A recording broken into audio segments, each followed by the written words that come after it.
So the first topic of discussion is around the initial minimum equity share. So that's been reduced from 25% to 10%. It is still expected, as it's always been, that purchasers are encouraged to take the largest equity share that they can afford. But we're wondering whether you consider this reduction would have an impact on the financial viability of a development going forward, particularly if we consider the worst case scenario where everybody opts just to take the minimum share, or alternatively, is it something that you look at in the medium term with the loss of the initial equity being made up by an increase in the specified rental payments? So we're just really wondering how you're viewing that, and if there's anything that you're considering doing about this initial loss of the equity share to make up for it elsewhere. As we haven't got any hands up, can I direct this one to? Oh, we have. Thank you, Austin. You're on mute at the moment. Great. I thought I'd kick us off on a very, very high level point on that. It will have an impact on us from our appraisal tools. So our appraisals, I believe it's a 25% first purchase in the south and a 35% in the north is normally what we appraise on. So obviously the less equity that is purchased on day one, the more cost to carry there is for the organisation. So it doesn't only have a bad impact upon the amount of debt we've got to carry before it actually comes back in and makes a profitable product, but it also has an impact on our gearing ratio across our loan covenants within the business. So I think there's probably several things in there that the government haven't thought about, but it's if lots of people come in at only 10%, then the RPs have got to carry that 90% for quite a long period of time, and that's fine, but it will have an impact on the amount of debt that we can draw down for future lending and future affordable products.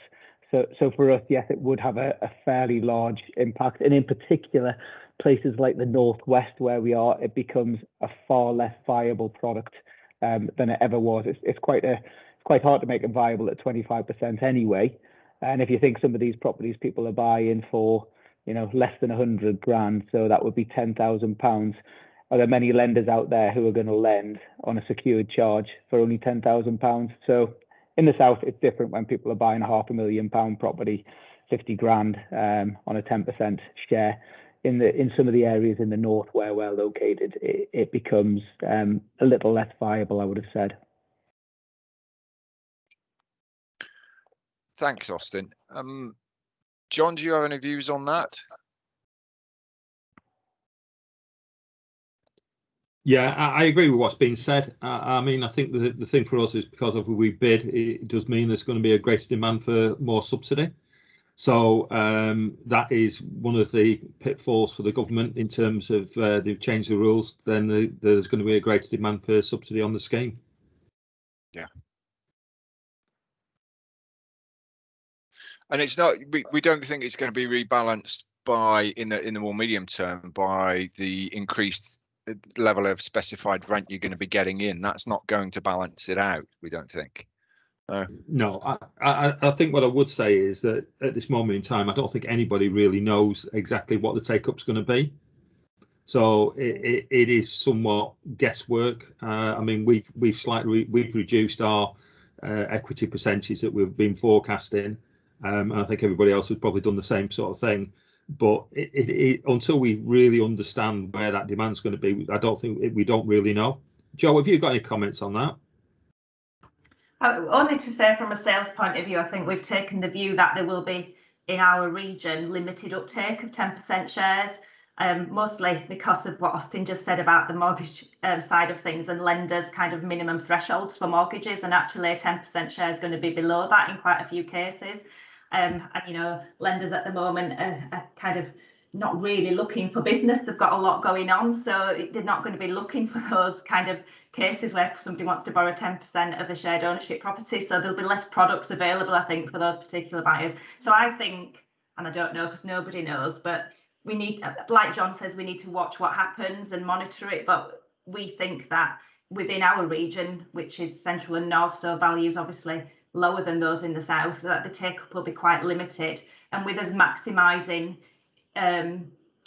shares anyway, I think what we might find is people might kind of come to us, and this happens with 25%, say I want to buy a 10%, but once we've done the affordability calculator, etc., we'd actually push it up anyway.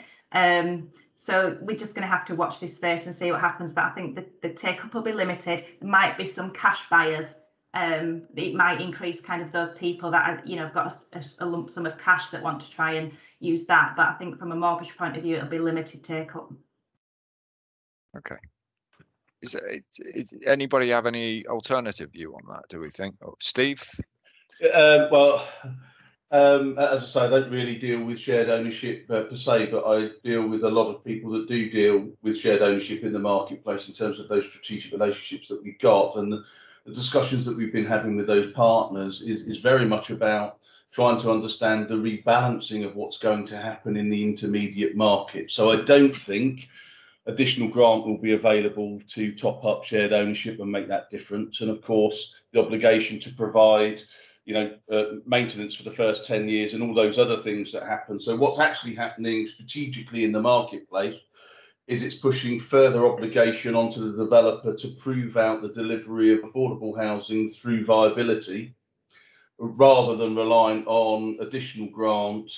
So the government's policy is clearly about rebalancing the delivery of affordable homes to get to an intermediate market where there is an acceptance that somewhere between, you know, 50 and 75% of open market rate will be the going rate. So rather than shared ownership now currently being pricing out at sort of 80, 90p in the pound for commercial, that's clearly going to be pushed down. So what will happen is I think that local authorities will then look at value and benefit and the mix of products coming into the marketplace. So it's evening up the intermediate market playing field in reality. So in one respect, that's really positive because what you're getting is a broader mix of different types of tenures that are competing on a level playing field. But by the same token, what you're also doing is taking away some of should we say, the choice from the end user's perspective because of the issues around mortgages and the percentages that you can buy.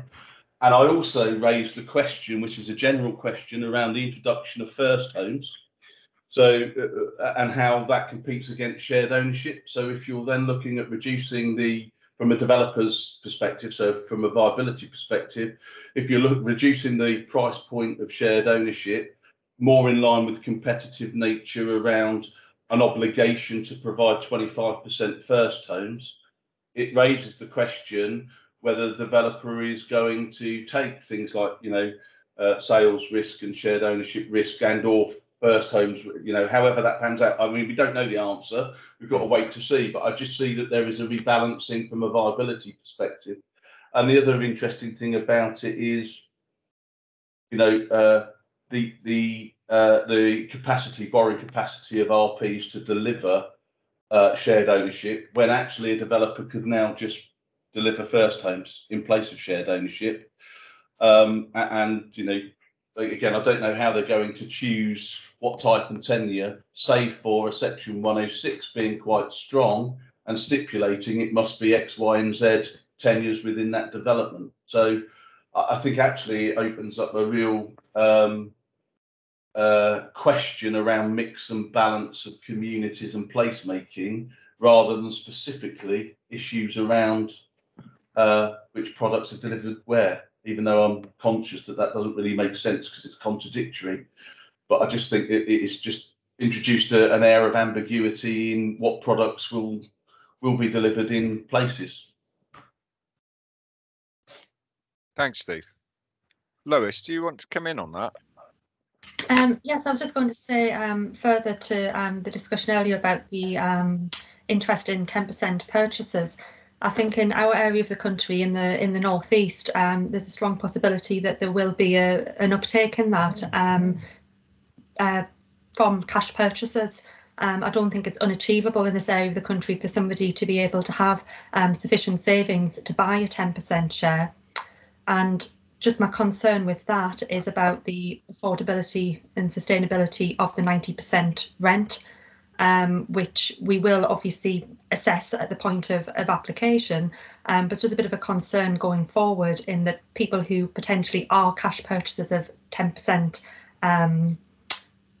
purchases are possibly doing so because they are unable to get a mortgage for income reasons. So I think it's going to make that a little bit harder in assessing the affordability on the rent element on potentially lower incomes. Yeah, that's possibly one of the unintended consequences of this, isn't it? Yeah. Thank you. Anybody else want to come in on that particular point? Okay, I'll just move on to the second topic of discussion, which is gradual staircasing.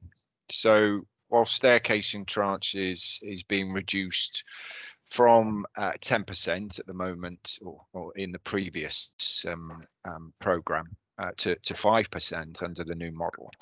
The new model also introduces the ability for leaseholders to staircase in tranches of 1% per annum over the first 15 years, without the need to incur the costs of a RICS valuation. And that's because the purchase price will be calculated based on the original purchase price and increased by the local housing price inflation, which they'll get from the land registry.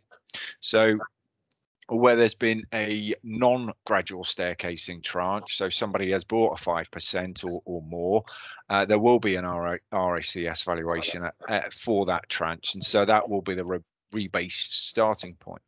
So the new provisions require the landlord to serve every leaseholder with one of these new model leases with a notice each year containing the revised valuation, which kicks off the process.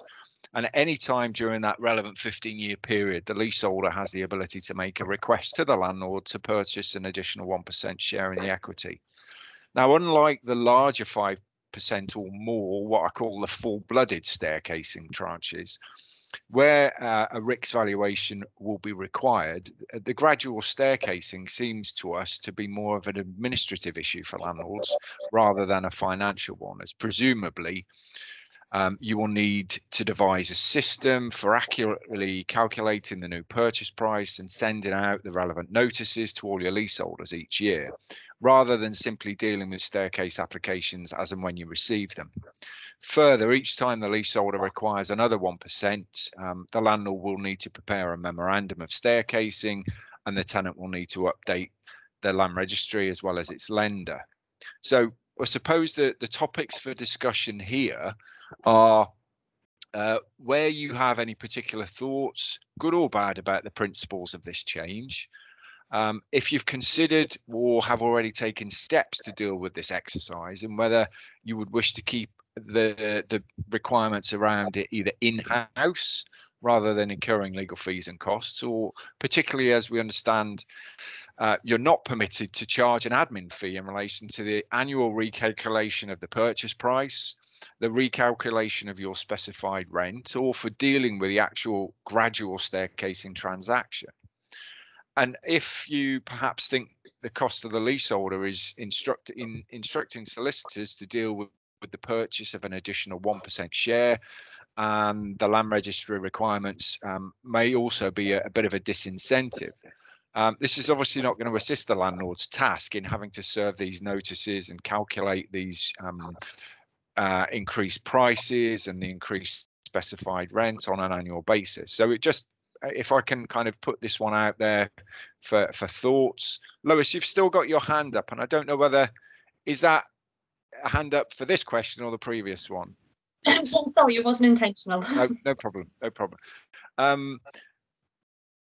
As we haven't got any hands up, can I put this one to Mr. Helliwell, if he may? Just knew you'd pick on me. I mean, my own view on this is I think it's just a little bit silly, in the sense that I can understand if somebody wanted to staircase within the relevant period, coming to the landlord and saying, hello, I'd like to staircase, then why can't they just come along, say, I'd like to do that. We know what the basis is going to be. We tell them what the position is.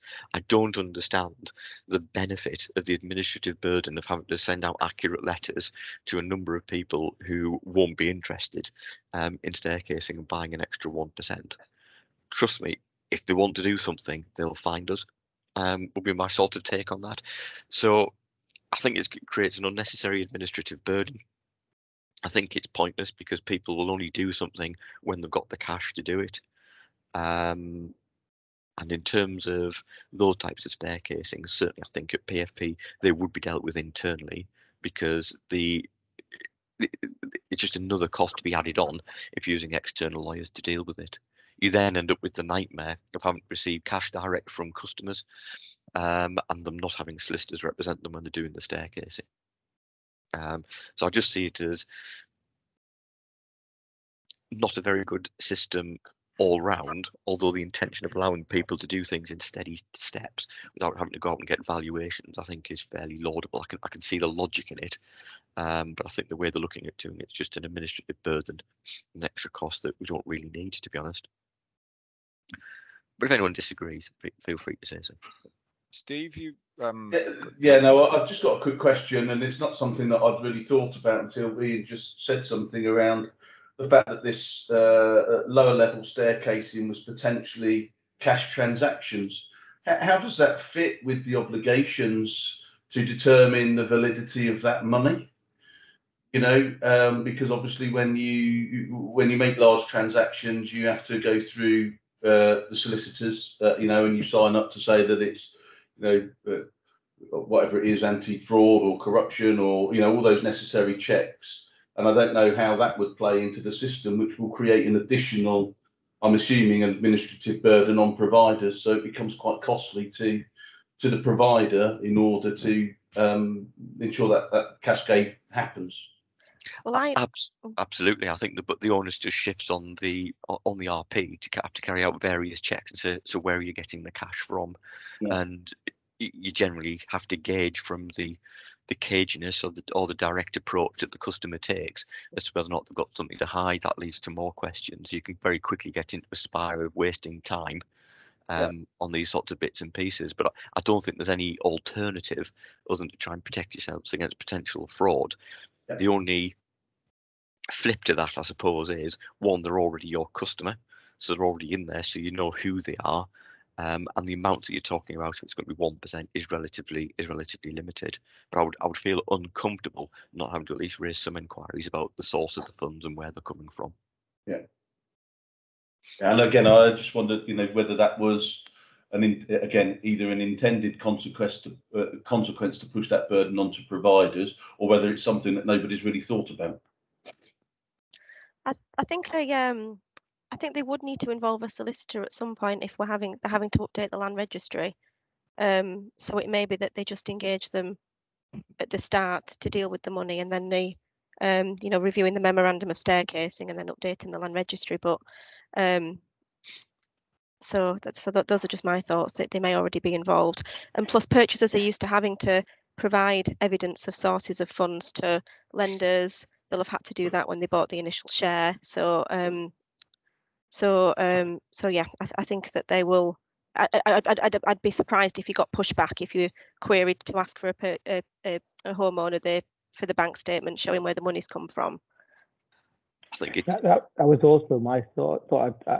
I must have missed this, though I'm not in the detail of it. I thought for any land transaction you had to instruct a conveyancer on that. So I presume that the land registry wouldn't take anything from a non-legal person to update their registers. So my assumption always was, even for 1%, solicitors would have to be instructed by the customer, and therefore the cost of the fees would have been the barrier that put everything off, and therefore the cost of the fees versus the administrative burden makes even less sense. That was my assumption, but maybe I'm wrong, because I think, Ian, you alluded that they may not need to have legal representation.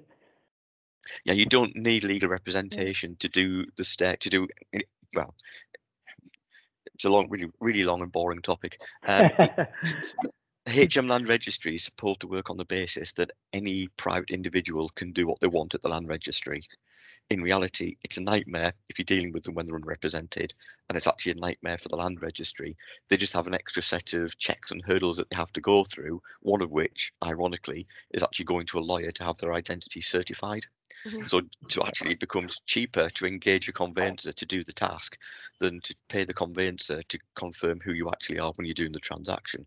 But people do have a go. So I think a number would be tempted to do it themselves. And the question also becomes, what do they register at the land registry if they're just if they're buying one further %? You can only note the acquisition on there, and you're not actually obliged to, because it's a change in the equitable interest of the equitable interest in the property rather than an actual substantive change to the legal title. So in theory, they could literally say, I want to do this. They know what the amount's going to be, send their check in, both parties sign their memos, swap their memos, job done. I think it'll be more complicated than that. I hasten to add. I can see many things going wrong in that pithy description. It feels like it's coming our way, the legal stuff as well. For the unrepresented, we'll be holding the hand to make sure it's right. Yes, and I think, to go back to Steve's point, I think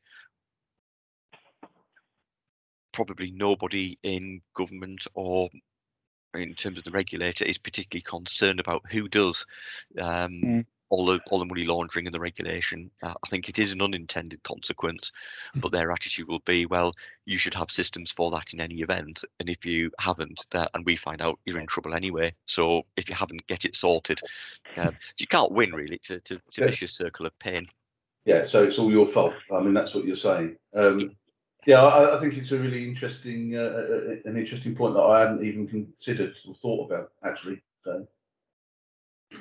Yeah, I think the whole thing I would take from this is there's an awful lot of admin that I can see ending up with registered providers, an awful lot of work for very little gain that I can see, unless you get a massive upsurge in people wanting to buy really low percentages in shared ownership properties, which brings with it financial consequences. And but it fulfilled a very vague government sort of claim or manifesto that they want more people to own their own properties. So as a business then, and again, this is sort of tying in question 1 and question 2, how does that impact on the viability and the price point and everything else relating to shared ownership? Because somebody's got to pay for that administrative burden somewhere. And if you make the assumption that government's not going to stick in additional grant, because I generally don't think that they will do, how do you capture that additional value and pay for those services that you're providing? Because you can't clearly charge the person that's wanting to cascade or staircase. There you go. That was a very sophisticated shrug of the shoulders. Don't know. Don't know.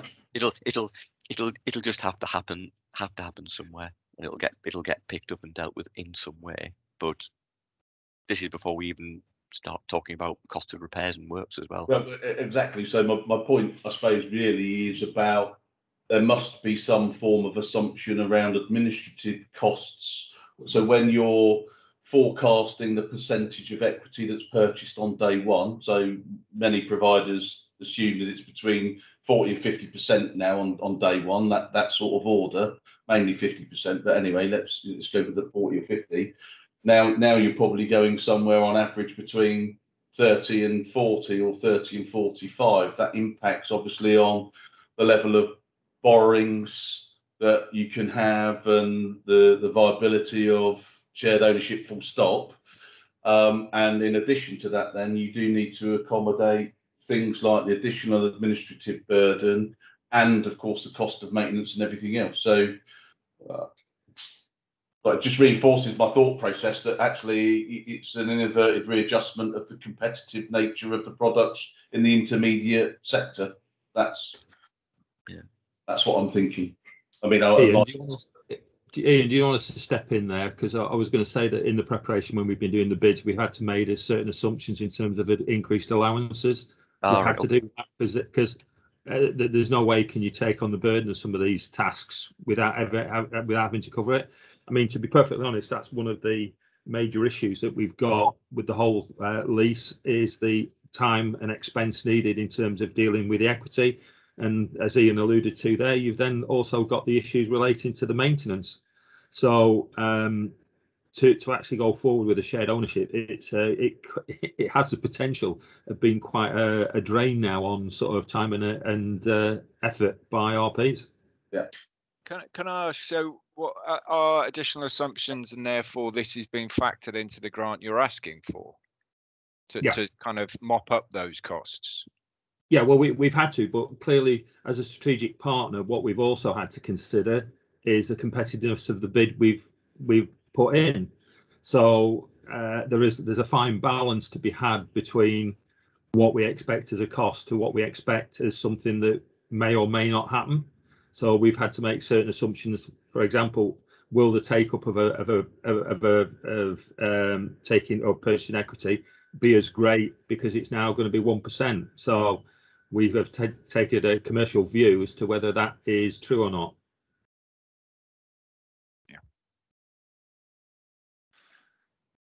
Yeah, and looking at it from the other side of the equation in terms of the evaluation of those strategic bids that go in, you know, historically, and again, I can talk about, you know, previous programs, but there was always an assumption around sort of regional averages, and I wonder how they're going to calculate or benchmark against those applications, and you know, close the gap between regional averages, because it sounds to me, because you're making assumptions and therefore your grant per unit is going to increase and then be outside of what may be perceived to be those traditional regional averages. I would tend to think that Homes England are already aware of what's coming their direction, because through NatFed and various other organisations, these concerns have already been fed back to Homes England, and I think they'll be aware. I mean, they've written the lease anyway, so they'll know what the expectation is. So I suspect organisations like NatFed, who have actually been putting quite strong cases to the issues around the lease, have made Homes England very much aware. Yeah. Okay. Anybody else got any anything to add to that point? If not, I will move on to the next topic for discussion. Yeah, I think that's repairs, isn't it, and me? Yes. We've briefly mentioned the new repairing obligations. So the new lease gives the tenant a 10-year repair-free period, which applies to the major works and external repairs. But I would say not where the repairs covered by the new build guarantee. It'd be expected that the policyholder will claim in relation to those works in the first instance. So the tenant's still responsible for their internal works as standard, but during this initial 10-year period, the tenant will be able to claim back up to £500 a year for any eligible works. And if the tenant doesn't use that £500 in 1 year, they'll be able to roll that over into the next year. So it's not a case that if you don't use it, you lose it. The usual discussions here around the finances. So obviously this will have an impact on viability. So would it be a case that you'd simply factor in £500 per unit per 10 years, and that will be taken into account in your offers? So maybe your offers for when you're looking at buying sites will be decreased. So yeah, we're just wondering how you've factored that in. Is it at offer stage? And also the cost of dealing with the admin. So somebody will presumably need to be verifying these claims, or will they? Or is it just a case that you write off the £500 a year and the tenant issues you with an invoice and it gets paid? Would it be more expensive to carry out an inspection and check whether it is a repair that they're actually able to claim on? So yeah, does anybody have any thoughts? Steve, you've got your hand up there. I have actually. It's a point of clarification, Emma. From what you just said, it implied that it was £500 a year for the first 10 years. Mm-hmm. I thought the £500 a year was capped to 3 years, so it was only £1,500. But any rolling 10 period, years. or it's the full? No, so, it's the full okay. 10 years. Full 10 years, yeah. Yeah, So it's a five grand burden on. exactly, for each plot. Yeah. Okay. Does that relate to the first 2 years? Relate to the cumulative, because you can carry one year's costs into the next, can't you? Yes, you When they can. you can, but when it gets to 10 years, if they've not used the 10 years by it gets to that point, they can't then on year 11 claim 10 years worth of repairs. Yeah. So again, I know I've got my hand up again, but I'm struggling to understand how you can define what's a permissible claim and not, and how you verify that that is a valid claim, and whether the tenant has to seek consent prior to undertaking repairs from the provider, or whether they do it retrospectively. Again, I'm not sure how all of that works, and I guess that ties in partly to the administrative burden point that was also mentioned, Emma. I think if I can just jump in there, I think unfortunately, and I'm not seeking to avoid the question, but the only guidance we have on this is interim guidance that was issued in September 2020, and apparently there was meant to be some further guidance which we're still awaiting. And I suspect, as that guidance was September 2020, the reason we haven't had any further guidance is because of the pandemic and Brexit, and hopefully with us, fingers crossed, kind of moving out of pandemic status, we will be getting some guidance on this, but at the moment it isn't clear. I suspect it will be an after the event invoice you receive, and then you need verification. You will need to carry out an inspection and verification as to whether that works was bona fide and needed to be done. But you do see logic in actually putting in a policy that says to the leaseholders, if you're going to claim on this, then you actually need to approach us beforehand so that we can verify that the repair is needed, and you're not just, I mean, you're not going to communicate it in this way, but we don't know that leaseholders aren't just going to be speaking to somebody that they know that is operating as a contractor and is going to be providing them with invoices. So I think we do need to verify that the works need doing in the first place, and in order to satisfy ourselves. Yeah. I mean, there's an obligation on RPs. Obviously, we're dealing with public subsidy, so there's an obligation on RPs to ensure that actually the money's going to the right place, and it isn't fraudulent. The claims aren't fraudulent. So there will be an obligation on RPs to carry out such checks, rather than just rubber stamping an invoice when it arrives and not doing anything. Can I John, ask sorry. I'm just working with the phone, so I haven't got our hands up. Sorry. Can I just ask a question? How do you actually justify, so if Mrs. Vlogs has arranged for her own contractor, could the association arrange for the work to be carried out themselves?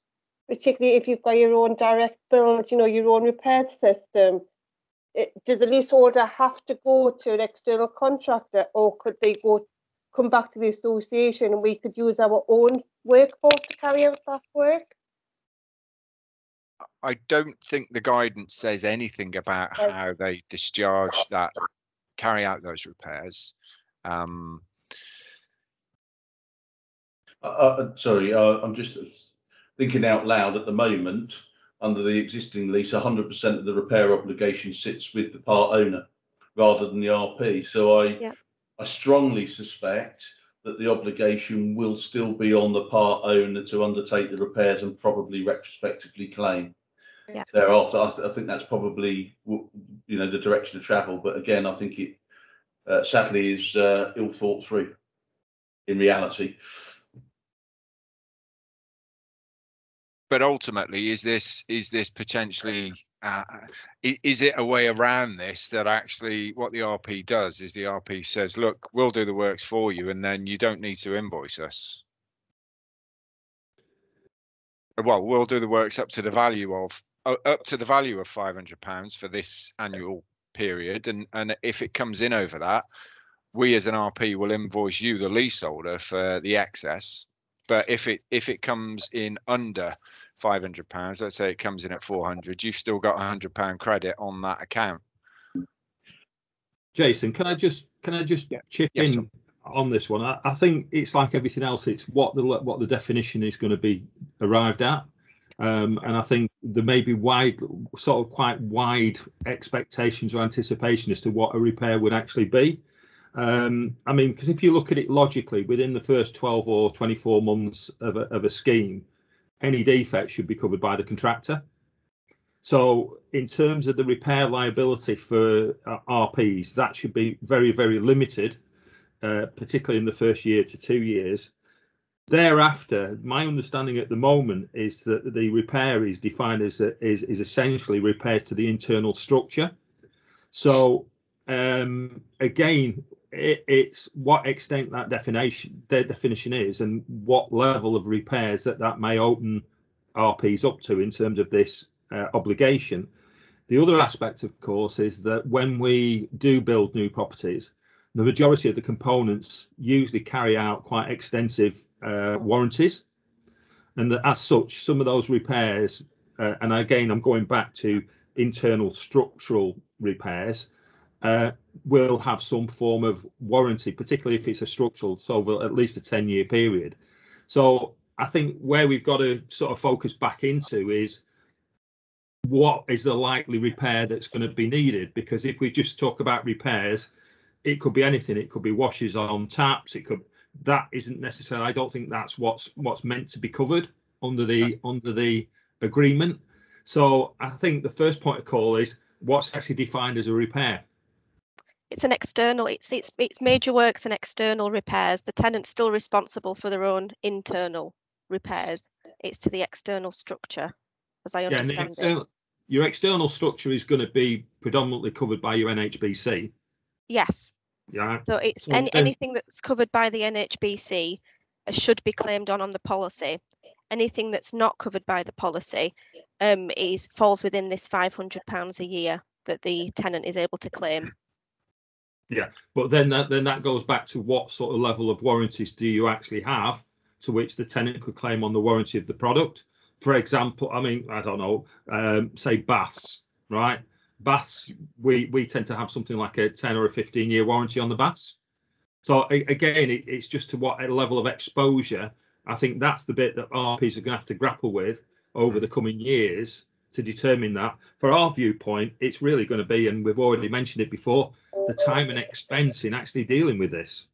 Because if it is a warranty, then as previous or as stands now, that would go back to the resident because it's a warranty item. But is the expectation that the RP has to deal with that warranty?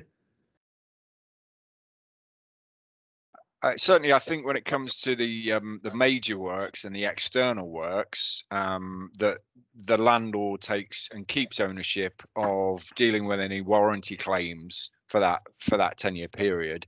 And if the repairs that is major works or external is not covered by the warranty, then the RP dips into its own coffers to cover the cost of those.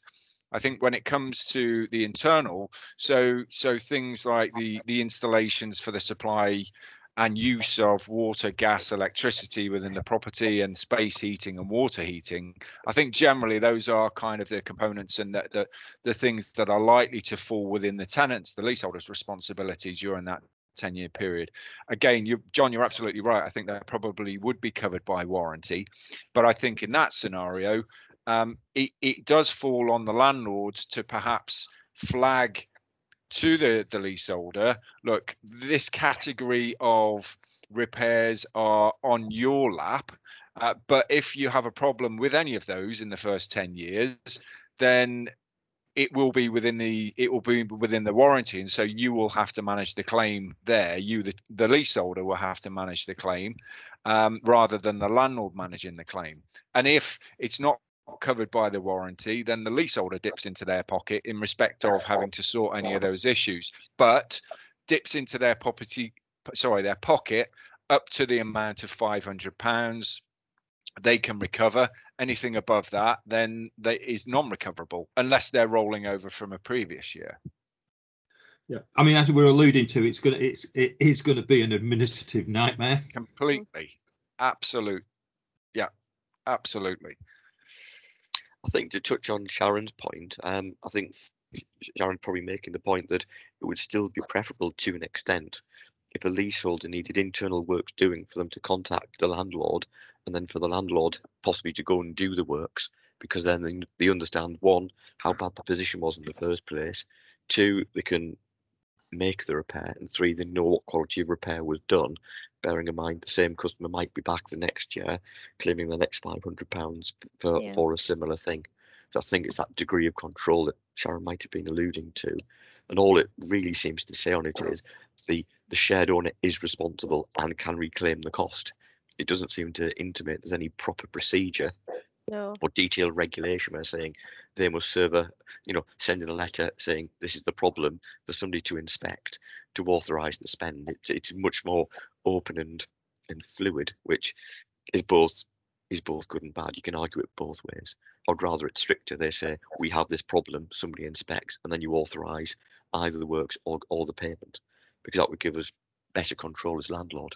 The problem is if it's too formulaic and set out, you'll just have loads of complaints from saying everything's not been done quickly enough. Somebody hasn't come straight round, and you start to blur between this is a tenure and a tenant wanting repairs done. I tell you what will be interesting, Ian, is over the coming months is when people are preparing the the owners' handbooks as to how that is written in terms of their obligation and our obligation to repairs, because I think that will have to be quite defined. Yeah, has to be very clear. Do you think as well it'll also have an impact, because if only a 10% share is initially bought and you've got a 90% ownership, you're the dominant owner, and you've got to make sure that property is maintained to a higher standard, particularly for mortgage purposes as well?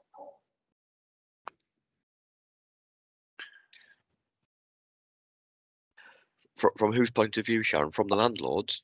Yes. You do have more of an interest, but you don't have the legal interest, because it's completely the shareholders, sorry, completely the leaseholders' issue to resolve. You haven't got any rights to check what they've done and how it's been done. So it's a little bit the worst of all worlds from the point of view of the landlord, the internal works, and then you've got the external problems. But I think the external problems and external repairs is in place because everybody expects that the NHBC is going to magically come and pick up all the problems and the defects. And nothing should go wrong because it's a new property for 10 years. So therefore, there shouldn't really be a problem. So landlords shouldn't be complaining because it should be okay as when you hand it over. Unfortunately, it doesn't always quite work like that. So I've just had a look in the lease, and in relation to the £500 a year maintenance allowance, the landlord is able to reasonably assess in advance of the works being carried out whether they're genuine works, and to satisfy themselves that they've not been made as a result of the leaseholder doing anything to breach the covenants. So there is a process. I don't think it's a very stringent process in the lease, and as you say, it might be something that you set out in your guidance to the leaseholders, and make it clear that if they do want to claim, they tell you what it is that they want to do and allow you the opportunity to assess it. So it's not a free-for-all in that they can just give you invoices over the course of time, and that you're required to pay them. There is a reasonable assessment of those works that is carried out. I think we are running short on time, so if okay with everybody, I'll move on to the next question or topic. I think this is probably one of the key ones, certainly from our perspective anyways, is where an RP is dealing with a large scale development and you're acquiring units at practical completion and may not potentially be completing on all the units, any other units I should say, or other phases for several years. And if there's a possibility the funding for certain phases could straddle both the 2016 to 2020 programme, and then later phases you're drawing down on the 2021 to 2026 affordable housing programme. It seems that potentially you could have two forms of model shared ownership lease in operation on the same scheme, From a lawyer's perspective, obviously, when we're dealing with site setup, we need to be very clear about where the funding is coming from, because obviously that dictates which form of model form of lease we're using. So I think really, am I saying where you've got a scheme, a development scheme where you've got funding from the 2016 to 2021, are you likely to say, well, we don't want to have two forms of model shared ownership lease in operation on this particular development, so we'll just use the new form of model lease from day one? Or we're happy to have the two different forms, and obviously all of the ramifications and issues with managing a single development with different management issues that are thrown up. Any views on that?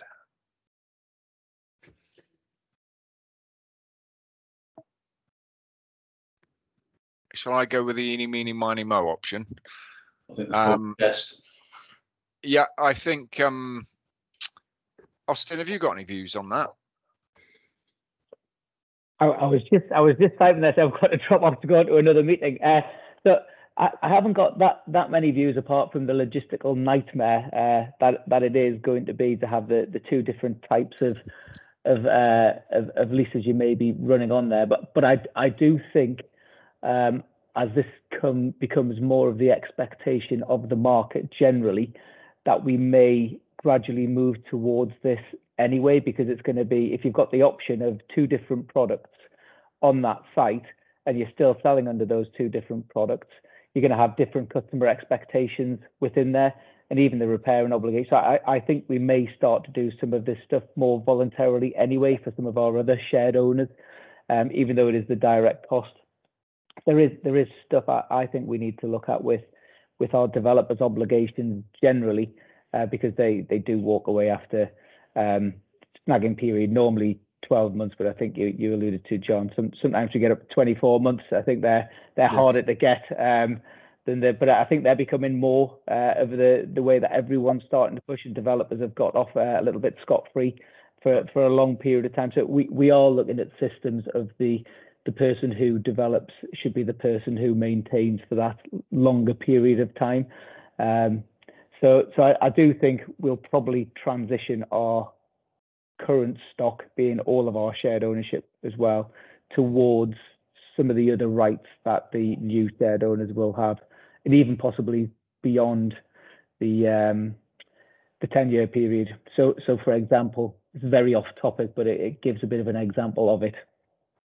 For fire safety issues that we're all probably dealing with across the country, whether it's internal or external stuff, and the ability to charge the shared owners for those works for, in effective EWS1 surveys that come with a B2 or below rating.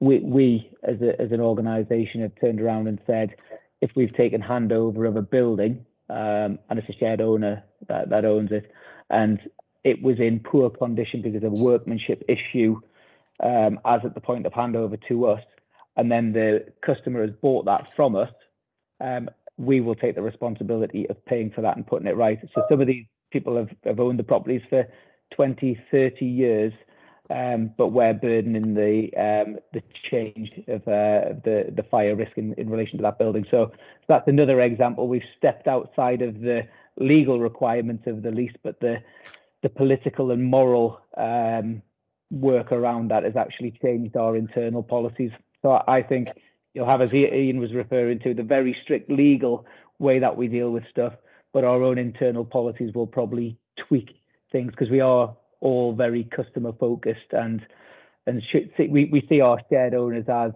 as customers as well. The outright sale, people slightly different, though. We're probably a bit too soft on the outright sale people in my view anyway, but I'm not the person who makes the moral decisions in the business. I make the legal ones. Yeah, that's really interesting. Thank you, Austin. Did you say you need to bail out? You've got if that's okay. I had a meeting Absolutely. that started at 11:30, so if it's okay to jump off. But it's been really interesting, and thank you for inviting me along. Thank you for joining, Austin. Thank you, guys. Thanks a lot. Bye-bye. Bye. I am conscious that we are slightly over time, and we've probably got several more questions. So if anybody else needs the bailout, please feel free to do so. Steve, you've got your hand up. Are you having to jump off? Or no, not. It was a question actually relating right. to the previous statement, and Yeah. obviously what I've grasped from that is that there is a general sort of intention maybe to transition sort of new style lease obligations to the entire shared ownership portfolio and carry maintenance obligations even beyond that 10-year period. It was a general question. Do we think that that is, something that the whole industry would consider or is considering, or whether that is a specific, places for people position? I would probably go on the fact that we probably wouldn't transfer over. I think what we'd have to do, if you've got the scenario that was said before, is where you've got one larger scheme, one with and one without the new lease. I think we'd have to take a viewpoint, a commercial viewpoint, as to how that would affect the sales and how it would be attractive or unattractive to those residents. But I think that the cost, particularly on those RPs that have got a large holding of shared ownership, the cost of doing that could be quite immense. Yeah, well, that's why I was asking the question, because actually that impacts not only on longer term sort of viability around new product, but also significantly alters your existing business model for your existing portfolio. Yeah, I mean, that's how I currently understood. Joe, have you heard anything else internally? But I doubt that we would go that route. No. So Steve, it wasn't Austin's not PFP, so that wasn't PFP. Sorry, yeah. No, that was home group, Steve. Sorry, I knew. Heard anything, John, and I doubt that would be the approach that we would take, bearing in mind the number of existing shared owners that we've got. But obviously it's not my thing. I'm kind of initial sales, new build sales, and don't really get involved in the ongoing management. On the point of having both kind of different leases on a new development and trying to sell them both side by side, that would just be a nightmare. And I think John and I have discussed this before, and it's definitely something we're looking to avoid. Yeah. So I was just trying to gauge whether that was a sort of the thought process generally in the industry, that's what might be happening, because I think that's. I've not heard that anywhere apart from today, just from Austin. But smaller RPs, it might that might be a way of managing it for them internally, administratively. It might make it easier. But I think for the larger ones where we've got a lot of stock, I don't know, Ian, have you heard anything? No. Pass the baton around. No, I don't think we would. I think the driver for what would be offered will depend upon customer expectation. If all customers are expecting the new one because they think it's new and whizzy and that's what they want, and we have problems selling things elsewhere, I can see over time we'd end up in the position where we probably would, because it's better to have it sold than have it not sold. I think the only thing that we've talked about as well, Ian, before, is the term of the lease, isn't it? And obviously the term of the new shared ownership lease is far more beneficial to leaseholders. And I think as a business, we recognise that, as well as an industry, we recognise that. And I think if there was anything that was going to be brought in line, it would more likely be that term of the lease rather than the rest of the obligations that are contained in the new one. And this is the 999. Yeah, at the moment, sorry, the previous funding program, for anybody that we isn't aware, the previous funding program, the minimum requirement was 99 years. And to this 2021 to 2026, it's a 999-year lease. I mean, obviously that provides potential implications also for the income stream that was leasehold extensions that will potentially then dry up as an income stream. I don't imagine for RPs it was a massive income stream, but nevertheless it was an income stream. And if that dries up as a result of granting essentially what are freeholds and 999-year leases, that will stop that income stream as well. So there are further unintended consequences there. Steve, you've got your hand up. Yeah, sorry, that's no problem. Yeah, from my previous point. No problem. Emma, I mean, is everybody happy for us to move on to the next point, or has anybody got a bailout?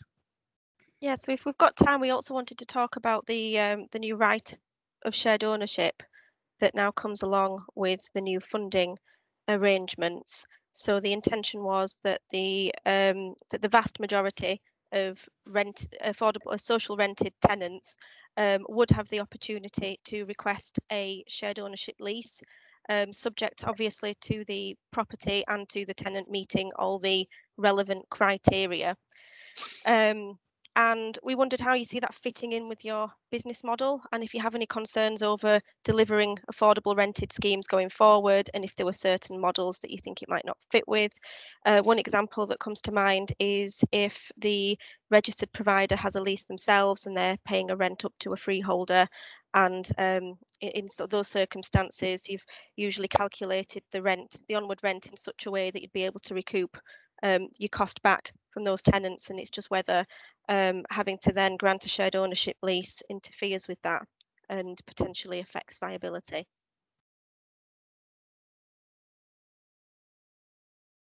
Any takers? I've got a comment as always. I actually think it's really interesting, and this is from a practical perspective and impacts on all affordable housing across, the spectrum of providers in the market.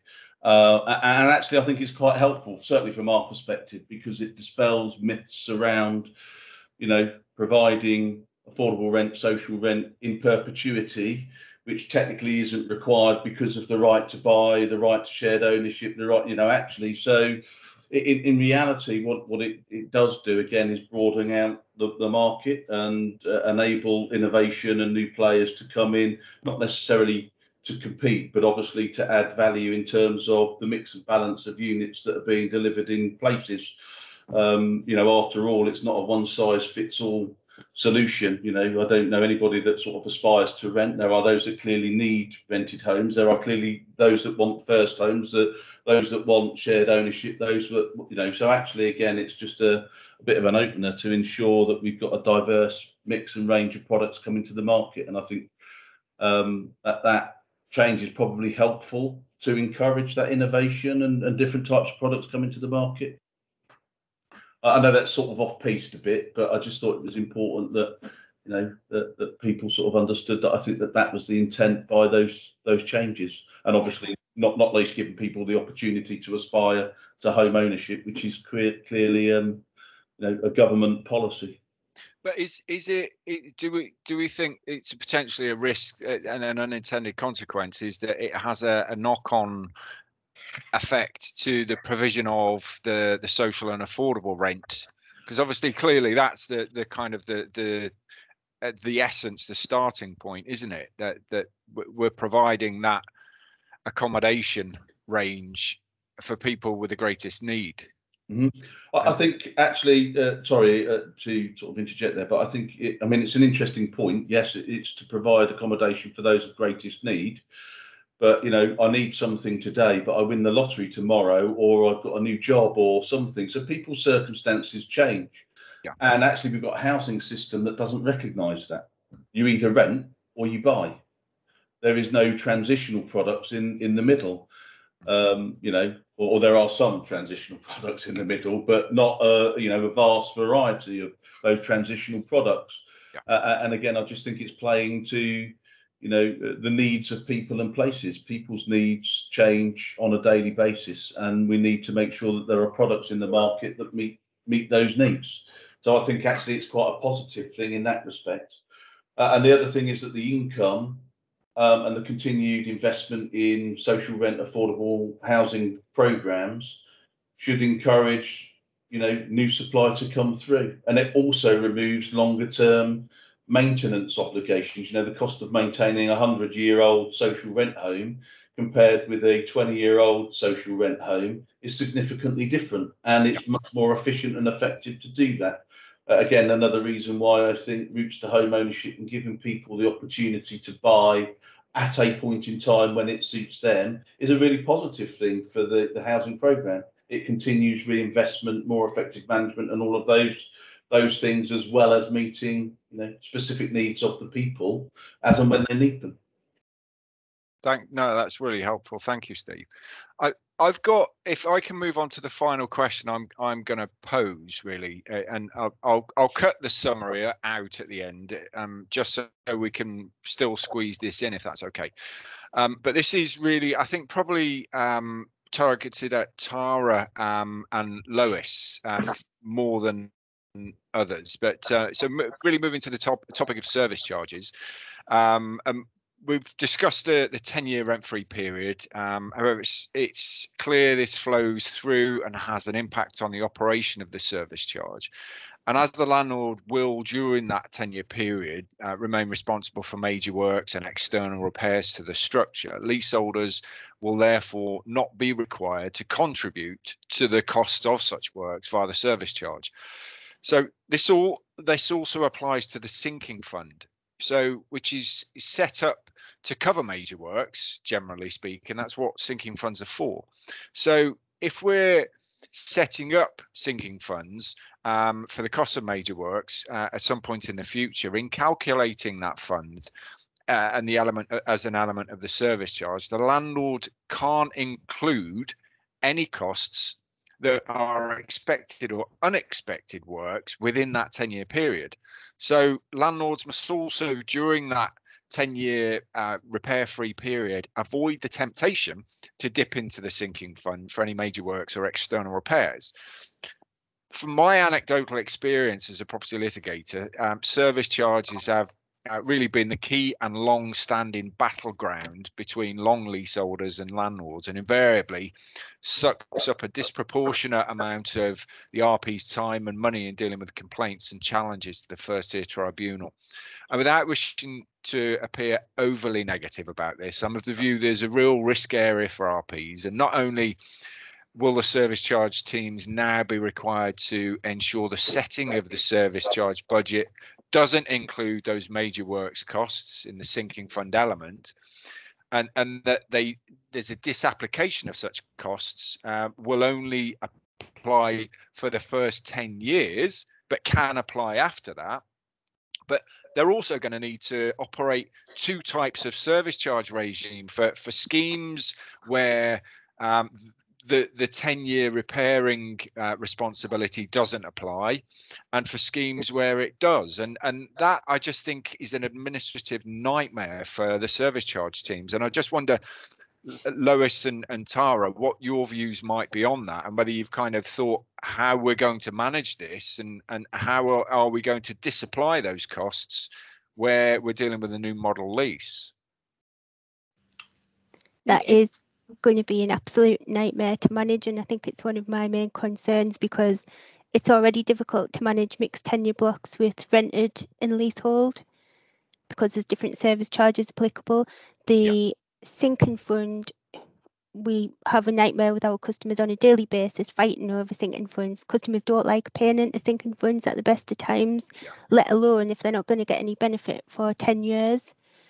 And I read something the other day, which is going to be an added complication that I hadn't really thought of. You could have mixed tenure blocks where there's 100% owners and shared owners in the same block. So how do you operate a sinking fund? Do you have to have two separate sinking funds? It's just going to be horrendous. And our systems aren't really, as a sector, we're not great at having systems that can manage complexity. This is just way beyond what we can cope with currently, so it's worrying.